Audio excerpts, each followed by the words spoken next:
श्री सद्गुरु महाराज की जय। ध्येयं सदा परिभवग्न मभीष्टदोहम्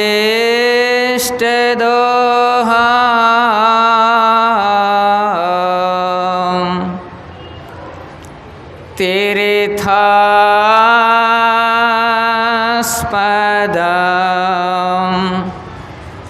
शिवविरञ्चनुतं शरण्यं भृत्यार्तिहं प्रणतपाल भवादिपोतां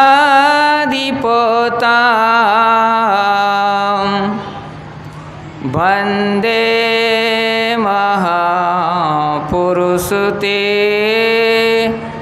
चरणारविन्दम्। मेरा मुझ में कुछ नहीं, जो कुछ है गुरु तोर, तेरा तुझको सौंपता क्या लगत है मौन। कण कण में विराजमान सद्गुरु के पाद पद्मों में कोटि कोटि नमन।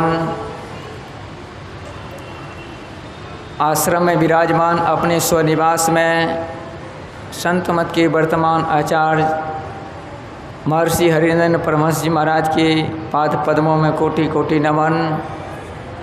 आश्रम में विराजमान मंच पर विराजमान पूज्य गुरुजनों के चरणों में कोटि कोटि प्रणाम। गुरुधाम में आए हुए आगंतुक अतिथियों, अभ्यागतों, सत्संग प्रेमियों, महान भावों, माता भक्तिमती भगिनियों एवं बच्चों, आप सभी के अंदर में जो गुरुदेव विराजमान है उन गुरुदेव को मेरा कोटि कोटि नमन और आप सबको हार्दिक स्वागत है। तो बड़ा भाग्यशाली है जिस कुप्पा घाट के हॉल में हम सब विराजमान है और ऐसे आप विराजमान नहीं है। बहुत बहुत आपका पुण्य उदित हुआ है, इकट्ठा हुआ है, एकत्रित हुआ है, तब इस कुप्पा घाट के हॉल में आप विराजमान है, जहाँ जिस सद्गुरु के आप तस्वीर को देख रहे हैं, जिनके नाम पर यह आश्रम है, वह सद्गुरु स्वयं इस हॉल में अपना चरणों से, अपने मुखारविंद से अमृत का पान कराया। अमृत को आप लोग ने देखा, आप लोग ने सुना, आप लोग ने श्रवण किया, आप लोगों ने मनन किया और बहुतों ने किया। उस अमृत का आपने पान किया तो बोलना भी होता है, वो अमृत ही निकलता है, और सुनना भी होता है, वो अमृत ही सुनता है, और दर्शन भी करता है तो अमृत, ये आँख से अमृत का ही दर्शन होता। साधु संतों के दर्शन, वो अमृत का दर्शन करते हैं। तो श्रवण ज्ञान, मनन ज्ञान, निध्यासन ज्ञान, अनुभव ज्ञान, वो तत्व ज्ञान के प्राप्ति के लिए वह सद्गुरु इस हॉल से वो अपने रज अभिषेक कराए अनेकों हजारों भक्तों को। उसमें से हम लोग भी उस चरण धूलि में है। ये बड़ा पुण्य के भागी हम सब है, बहुत बड़ा पुण्य के भागी है। देखिए, जो आप बिजली के कनेक्शन नहीं लिए हुए हैं उनके घर में बिजली आएगी, बिजली नहीं आएगी। जो कनेक्शन लिए हुए हैं उसी के घर में बिजली तो जलेगी। तो आप जितने सज्जनों यहाँ बैठे हुए हैं, ये आपको सद्गुरु महाराज के द्वारा आपका कनेक्शन जुड़ा हुआ है, आपके कनेक्शन फिट है, आपके कनेक्शन आपके लगा हुआ है, तब आप आए हुए हैं, ऐसे नहीं आते। तो कहते हैं कि बसे गरुड़ जाके उर अंतर, ये जो भक्ति है, ये भक्ति कैसे आपके अंतर में आएगी? तो बोला अंतर के अंतिम तह में गुरु है। बोलिए सद्गुरु भगवान की जय। अंतर के अंतिम तह में गुरु है, मन पाता पाता नहीं, नैनों के तिल में ज्योति उनकी नज़र में आता नहीं। जब तक ऐसे युक्ति को आप जानेंगे नहीं, ऐसे भक्ति के मर्म को आप जानेंगे नहीं, तो जानेंगे कैसे? तो बोले ऐसे गुरुधाम में आएंगे, ऐसे गुरु ज्ञान को सुनेंगे, ये अमृत के पान करेंगे, तब आपके मन में होगा ये गुरु बनाना चाहिए, तब आप गुरु दीक्षा लेंगे अथवा मानस जाप आप करेंगे, फिर मानस ध्यान करेंगे और फिर दृष्टि योग की साधना करेंगे। तो क्या होगा? तब उनमें अंतर में आपको क्या होगा? वह ज्योति विराजमान होगा, ज्योति का दर्शन आपको होगा, वह मणि का दर्शन होगा। बसे गरुड़ जाके उर अंतर, तो आपको उलटना पड़ेगा, संसार के चीज़ों से, व्यवहारों से, विकारों से आपको हटना पड़ेगा, छूटना पड़ेगा, निकलना पड़ेगा, आगे हटना पड़ेगा।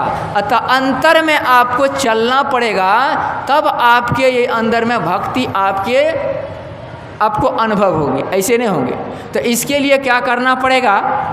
इसके लिए आप संत मत के साधना करने के लिए आपको युक्ति लेना पड़ेगा, तब ऐसे बहुत लिए हुए हैं तो बड़ा भाग्यशाली आप है। तो बोले अंतर के अंतिम में जो है, अंतिम में वह अंतर में अपने साधना करना पड़ेगा। बाहर में दो नैन नज़र जोड़ के एक नोक बना के अंतर में देख सुन सुन अंतर में खोजना, अपने ही घट में दिया ना अपने में खोजना, अपने घट दिया ना बारू रे, नाम का तेल सूरत के बाती ब्रह्म अग्नि उद्गारू रे, झूठी जान जगत की आशा बारंबार विसारू रे। जगमग ज्योति, इस अंदर में आपको ज्योति का दर्शन होगा, वो मणि का दर्शन आपको होगा, अंतर में ही होगा। इस मणि के ज्योति के लिए आपको ये साधना आपको करना पड़ेगा।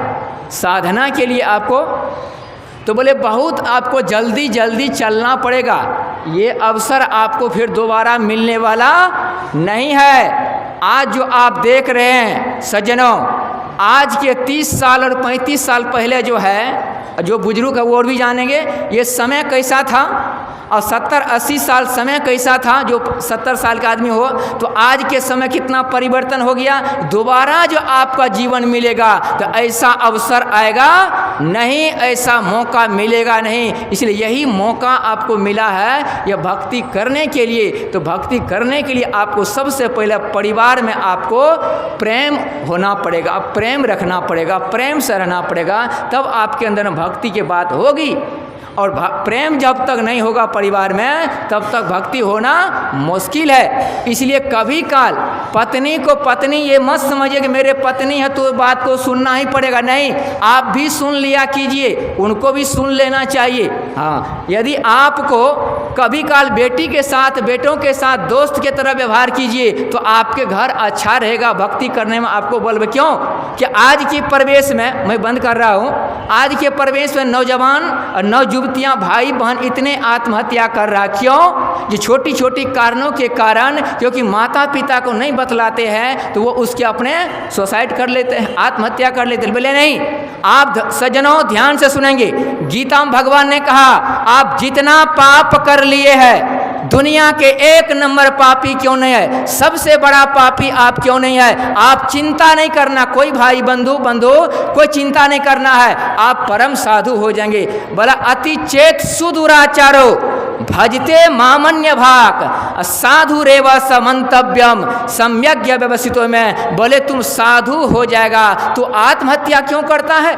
थोड़ी थोड़ी बातों के लिए लड़कों से बात किया, माँ को बाप को नहीं बताया, अब क्या किया, आत्महत्या कर लेते। बोले नहीं नहीं, ऐसा नहीं करना है, आप परम साधु बन जाएंगे। साधु के पास जाइए और ज्ञान को सीखिए तो आप साधु बन जाएंगे। तो एक लड़का ने अभी की बात है, मैं बंद कर रहा हूँ, एक लड़का ने एक लड़कियों से बात किया और वह वीडियो कॉलिंग कर लिया, और कर करके तब लड़की कहती मैं 1 लाख रुपया लाओ नहीं तो वीडियो वायरल करेंगे। तो वो लड़का सोचाया और अपने पिताजी से कहा, ये पिताजी मुझसे ऐसा गलती हो गई है, ऐसे लड़की 1 लाख रुपया मांग रहा है, तो बोलते नहीं तुमको वीडियो ये करेंगे। तो बोले कोई चिंता नहीं करना बेटा, एक चिंता नहीं करना तुमको। तुरंत वो पुलिस के पास जाती है और पुलिस के पास जा करके बोलता इसी से बात होता है। पुलिस एक्शन में आया, 1 रुपया खर्चा नहीं हुआ। उसी प्रकार की बेटी से अपने दोस्त की तरह बात कीजिए, अपने बेटा से भी दोस्त की तरह बात करेंगे और आपस में आप प्रेम से रहेंगे तो आपके अंदर में भक्ति के गुरु के ज्ञान आपके अंदर में आएगा। कहने सुनने के बहुत सारी बातें हैं। तो घर गृहस्थी आपका अच्छा रहेगा तब आपका भक्ति भी होगी। बोलिए श्री सद्गुरु महाराज की जय।